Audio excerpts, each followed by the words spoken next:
Jugar con una tango es algo mucho más difícil de lo que a primera vista se podría suponer, de Eduardo Sacheri.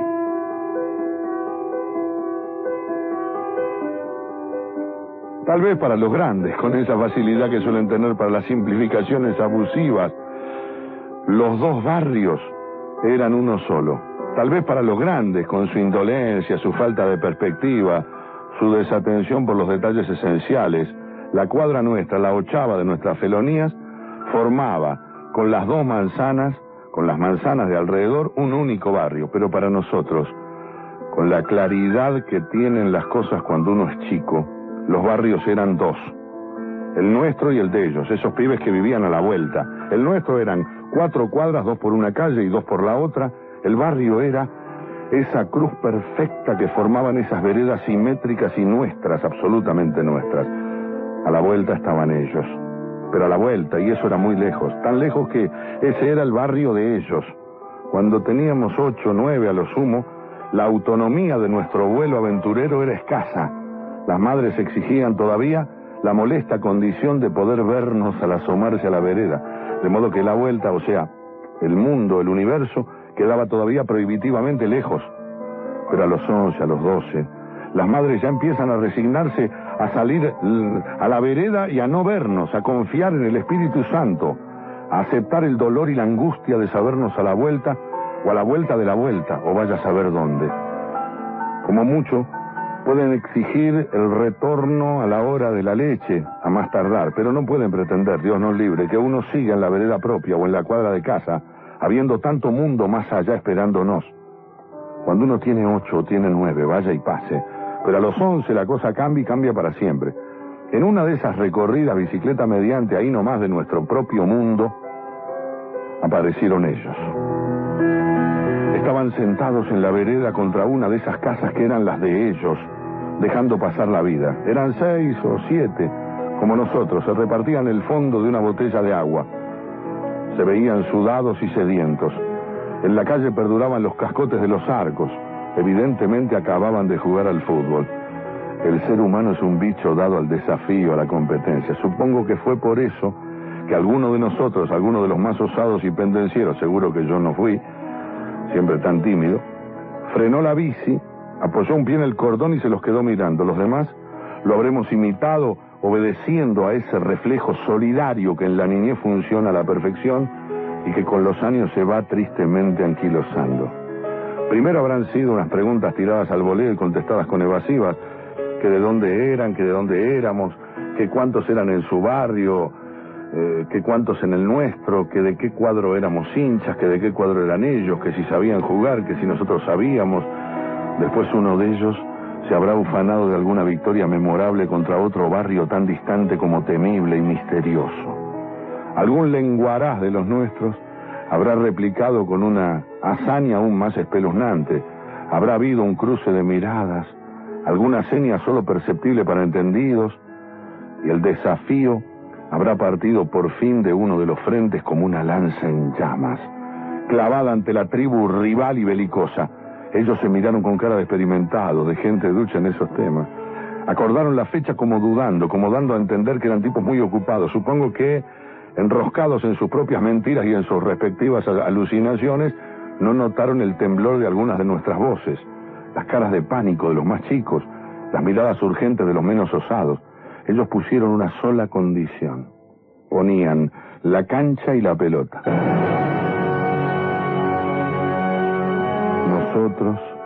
Nosotros pobres, ingenuos, torpes, incautos, aceptamos. El día fijado fuimos a pie. Uno no puede jugar un desafío y mirar cada 2 minutos la pila de bicis a ver si siguen donde uno las ha dejado. Las distracciones pueden ser fatales, tanto porque te roben una bici como porque te metan un gol estúpido. La primera sorpresa fue la cancha. Ellos nos esperaban en la vereda de la vez pasada, pero no tenían armados los arcos en la calle. Cuando preguntamos, señalaron con calculada indolencia el paredón legendario de la canchita de la calle Buchardo. Nos miramos azorados. Decir en nuestra niñez la canchita de Buchardo era como decir, jugamos acá, en el Maracaná, o pasen el desafío en el estadio de Wembley. Era un baldío enorme, cerrado a la gilada por un paredón alto de ladrillo a la vista. El único acceso posible era a través del jardín del vecino que se entretenía en golpear el vidrio de su ventana en medio de agresivas gesticulaciones, las pocas veces que teníamos la valentía de pararnos siquiera a pispear un poco el asunto, porque esa cancha, que tenía arcos de madera y todo, y tenía hasta manchones de pasto en las esquinas, la usaban los grandes, jamás los chicos. Uno de esos grandes que jugaban los fines de semana era ese celoso cancerbero que nos echaba las patadas. Lo que ignorábamos y que descubrimos recién el día del desafío era que el capitán de ellos era sobrino del terrible ogro de la casa contigua y que los días de semana tenían libre acceso a ese estadio bellísimo.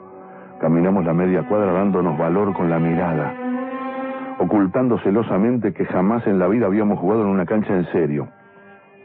Entramos al jardín del vecino como quien atraviesa a ciegas un campo minado, esperando el terrible momento del estallido, de la cortina corrida, de los golpes furiosos en el vidrio, del rajen de acá, mocosos del demonio. Pero nada pasó.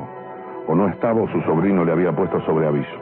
Saltamos por fin la pared por la parte más baja, íbamos cayendo con un ruido seco en la tierra prometida, un ruido que jamás hube de olvidar y que supongo que los demás tampoco olvidaron, un ruido que sonaba a misterio, a iniciación, a ultraje y a aventura. El miedo nos volvió a ganar cuando los vimos abrir las bolsas que traían bajo el brazo. Eran botines. Los sacaron con gesto displicente, pero a sabiendas de nuestro pasmo inevitable, porque nosotros, más allá de nuestras bravuconadas, éramos gente de jugar en el asfalto, y uno en la calle obviamente juega en zapatillas, y encima con zapatillas viejas, con esa flecha que nuestra madre nos ha cedido para que las terminemos de deshilachar, de destruir, en el mugrecer en esas tareas inútiles, esas que tienen la tela totalmente descosida de la puntera de goma, esas con las que hay que tener cuidado de que no se salgan los dedos por el agujero cuando uno le pega la pelota. Y van estos tipos y sacan los botines negros, relucientes, con esos tapones amenazantes, tan útiles para pegar de puntín como para arruinarle la pantorrilla a un pobre contrario indefenso. Yo, calentón como fui siempre, les hice notar que nosotros jugábamos todos en zapatillas y que con los botines iban a lastimarnos, pero con cara de inocencia dijeron que nadie les había dicho nada, y que ellos jugaban siempre así, como se juega de verdad, y que lo del otro día en la calle había sido un entrenamiento. Con la sensación de ser un cavernícola analfabeto me callé la boca y me volví hacia los míos buscando algo de confianza. Pero todos estaban demasiado asustados. Lo peor vino después. Traían la pelota en una bolsa grande de casa tía. Era una bolsa enorme, blanca, y no se veía nada dentro. La llevaba un gordito pecoso y flequilludo. Con gesto grandilocuente la levantaron, la tomaron por abajo y soltaron las manijas. La bolsa se inclinó, abrió su boca misteriosa y escupió una pelota tango. Aquello era demasiado. La cancha de tierra con arco de madera vaya y pase. Y eso de los rivales provistos de botines ya era todo un riesgo. Pero una tango original, que picó 3 veces hasta quedar mansita en el medio campo, eso era inaceptable.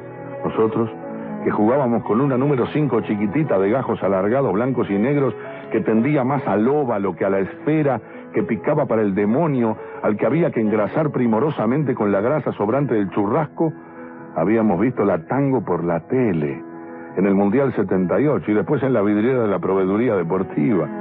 Pero en nuestro barrio ese era un objeto desconocido. Y van estos tipos y la sacan ahí, como si tal cosa, como si fuera algo de todos los días. Ahí Felipe protestó.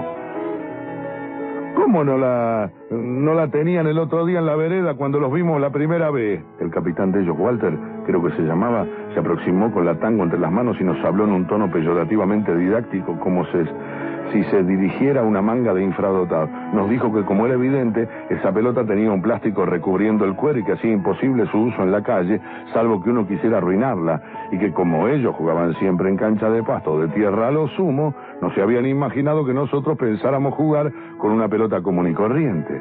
Gustavo tuvo entonces el tino de esconder la nuestra, miserable, debajo de una campera. Nosotros nos quedamos mirándola como tarados. Encima era naranja debido a que, según transigió en informarnos, sí, medio desganado, el padre del chico que se la había traído de Europa, porque era piloto de aerolíneas, y allá la pintaban de naranja para poder jugar en medio de la nieve sin perderla de vista. Cuando empezó el partido, corroboramos con angustia nuestro pálpito de que una tango no tenía nada que ver con el resto de las pelotas existentes en el universo. Por empezar, picaba el doble, no conseguíamos bajarla ni a los tiros, saltaba en cada piedrita de la cancha, cambiaba de rumbo y nos dejaba pagando. Aparte dolía de lo lindo, a mí me tiraron 2 o 3 pelotazos que me dejaron las manos rotas, y eso que jugaba con guantes, unos de lana ya jubilados del colegio. El que más sufría era Gustavo, nuestro crack. En lugar de patear de puntín como el resto de nosotros, lo hacía de chanfle acariciando el balón con el empeine. Al rato de empezar le dolían los pies hasta los tobillos. Esas zapatillas nuestras eran absolutamente inapropiadas para patear semejante cascote. Terrible. Además estaba el tamaño. Nuestra número 5 era una especie de prima pobre y escuálida que apenas debía superar la mitad de la circunferencia de aquella enormidad anaranjada y con lustrosos vivos negros. Lo dura que sería que Gustavo tuvo la inconsciencia de cabecearla en un centro y quedó medio tarado un buen rato hasta que se le pasó el mareo, y hasta me acuerdo que le quedó la frente toda colorada. Lo que más bronca nos daba era que ellos eran tan burros como nosotros, pero con los botines ponían pata fuerte y nosotros sacábamos el pie por precaución y perdíamos todos los balones divididos. Y con la tango nos tenían a mal traer. No hilvanábamos 2 pases seguidos como la gente, nos metieron un gol estúpido, me tiraron un chumbazo a quemarropa y la muñeca me dolió tanto que se me dobló la mano. Para colmo yo no lograba hacerme la idea de atajar con palos de verdad, qué negarlo. Nos iban ganando 1-0 con ese gol mugroso y en cualquier momento iban a embocarnos otro, eso era seguro, pero gracias a Dios, y en medio de nuestra adversidad tumultuosa, Adrián tuvo un rapto de inspiración mística. Empezó a los gritos a llamarlo a Miguelito, que ya había pegado el estirón y nos llevaba como 2 cabezas. Ese día andaba más caliente que nadie porque todavía no se acostumbraba a sus nuevas dimensiones y esa pelota endemoniada lo tenía más mareado que al común de nosotros. Así que Adrián le habló algo al oído y el otro sonrió con placer, como sopesando la idea, como paladeando por anticipado una venganza que se sabe tan justa como inolvidable. Yo, desde el arco, entendí poco y nada, hasta que vino un despecie desde el área de ellos y Miguel se perfiló para pegarle de zurda. Miguel era con la pelota en los pies y, como ya dije, un poco más espantoso que la mayoría de nosotros, pero tenía la rara virtud de pegarle como con un fierro. La tango venía picando casi mansita, como pidiendo permiso para seguir unos metros. Miguel se afirmó con la derecha, se inclinó levemente y le pegó un chumbazo descomunal. La tango salió como un bólido, como un meteorito en reversa rumbo al cielo. Pasó el paredón, no por el lado de la calle, no. Nuestro arco era el que quedaba a la vereda, sino por los fondos que daban una casa vieja y sombría. En los laterales, donde el paredón también era medianera, había un lindo alambrado como de 2 metros de alto, porque estaba cerca de las líneas de la cancha y el riesgo de tirarla fuera era evidente. Pero detrás del arco de ellos, del lado de la casa aquella, quedaban todavía como 30 metros de terreno, lleno de malezas y arbustos y árboles petizos que hacían suponer que la pelota jamás superaría el límite del predio por ese lado. De modo que cuando Miguelito le pegó ese chumbazo histórico, la tango subió a los cielos, superó por amplio margen el travesaño de ellos, sobrevoló 2 limoneros apestados y unas cañas de esas que nunca faltan en los baldíos, planeó sobre el yuyal y sobre la hiedra y se perdió en el misterio con un ruido a chapas de lo más espeluznante. El dueño de la pelota, que aparte de ser un gordito paliducho y pecoso, nos había demostrado que de fútbol sabía lo que yo de astronomía, no pudo reprimir un grito de terror y los suyos se miraron consternados. Nosotros pusimos cara de compungido, atravesamos con ellos el yuyal y hasta les hicimos de pie para que se asomaran por encima de la tapia. No había caso. La pelota descansaba en un patio de lajas y el ruido a chapa se había producido cuando la tango había golpeado contra la puerta de hierro que desde la cocina daba a ese patio. Por suerte para nosotros eran las 3 de la tarde. Tocarle el timbre a un extraño para pedirle una pelota es una tarea ardua y peligrosa a cualquier hora del día, pero a la hora de la siesta es directamente concurrir por propia voluntad a que te fusilen. Nosotros lo sabíamos y ellos también. El gordito translúcido intentó despertar el espíritu de cuerpo de los suyos para que lo acompañaran, pero fue en vano. Contestaron en medio de evasiva, que más tarde a lo mejor, que ahora en plena siesta ni mamados. Con cara de circunstancias, Alejandro declaró que era una lástima, una barbaridad, pero que íbamos a tener que seguir con otra pelota. Ellos se miraron y asintieron. Dijeron que no tenían ninguna otra a mano. Yo sabía que mentían porque había visto de refilón la azul y roja, linda también, con la que habían jugado el otro día en la calle, pero se ve que tenían un miedo atroz de que Miguelito, zapatazo mediante, la colgara en un vuelo sideral de la misma especie y la enviara sin escalas a hacerle compañía a la Tango anaranjada. Alejandro, como si hubiese recordado súbitamente, se golpeó la frente y dijo: «¡Que nosotros tenemos una!». Aclaró con tono de singular franqueza que no tenía nada que ver con la que Miguelito acababa de colgar, pero a falta de una mejor, ellos se apuraron a decirnos que sí. Alejandro mismo fue hasta detrás del arco y sacó nuestra pelota de abajo de la pila de camperas. Yo me acuerdo que nunca la vi tan linda, con sus gajos grises de tan despintados, con el olor rancio de la grasa cuidadosamente embadurnada, con ese par de protuberancias que la alejaban indefectiblemente de la esfericidad, con la marca indeleble en virome azul en el lugar de la válvula, entre las costuras, hecha para evitar chambonadas trágicas a la hora de inflarla, porque ahí la cosa era distinta. Todo era cuestión de pegar unos cuantos puntinazos bien al ras del piso, de modo tal que entre las piedras que encontrara en el camino y el azar de sus tumbos ovalados, a cualquier arquero se le escaparan 2 o 3 de esas y a cobrar. Todo era cuestión de apretar los dientes, soportar a pie firme un par de taponazos en nuestras pantorrillas indefensas. Al fin y al cabo, uno a los 12 tiene que ir aprendiendo a hacerse hombre. Ganamos 3-2, fue una fiesta, sobre todo porque ellos, humillados, nos pidieron la revancha para la semana siguiente y nosotros pusimos cara de gente ocupada, de tipos abrumados por un montón de compromisos. Quedamos en volver a hablar recién el mes siguiente. Argumentamos estar tapados de desafíos contra los del club argentino, los de la canchita de tienda presente, los de la triangular, de segunda Rivadavia y otros cotejos tan severos como ineludibles. Después nos enteramos de que recuperaron la Tango y que lo hicieron a través de los buenos oficios que interpusieron 2 de los padres de ellos ante el anciano propietario de la casa sombría, tan venerable como remiso a las devoluciones. Pese al hallazgo, no nos alarmamos. La revancha sería en el barrio nuestro, y de locales. La cosa iba a ser en la calle, y en la calle con los botines no podés jugar. Aparte, como los palos son 2 cascotes, podés discutir de lo lindo cada pelotazo que pase cerca de los arcos, sobre todo si Miguelito juega de tu lado. Y sobre todo, en la calle, la Tango no se usa porque se arruina, se moja en los charcos de los cordones, se le despelleja el plastiquito y te la puede aplastar cualquier colectivo. Y nadie va a correr semejante riesgo, ni siquiera siendo un gordito platudo con un padre en aerolínea. Porque una Tango es muy linda, muy canchera.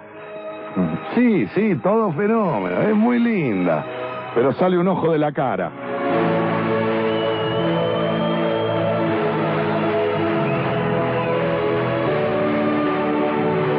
Maestro Sacheri, un cuento de fútbol que está en el libro Esperándolo a Tito y otros cuentos de fútbol, que editó Galerna.